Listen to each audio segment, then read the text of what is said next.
पंतप्रधान नरेंद्र मोदी यांच्या आवाहनाला बुलढाण्यात हरताळ। मॉडर्न डिग्री कॉलेजच्या भूमिपूजन सोहळ्याला अनेक गाड्यांचा ताफा। संभाव्य इंधन टंचाई लक्षात घेता नागरिकांनी वाहनांचा कमी वापर करावा असे आवाहन पंतप्रधान नरेंद्र मोदी यांनी केले।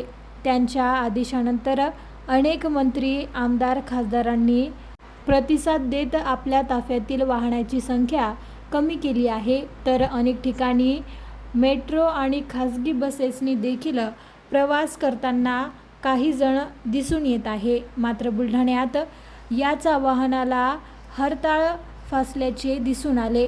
मॉडेल डिग्री कॉलेजच्या भूमिपूजन सोहळ्यासाठी प्रतापराव जाधव आणि आमदार संजय गायकवाड यांची उपस्थिती होती। त्यांचा वाहनातील ताफा अत्यल्प होता, मात्र इतर लोकप्रतिनिधी, नेते आणि अधिकाऱ्यांच्या वाहनांचा मोठा ताफा पाहायला मिळाला।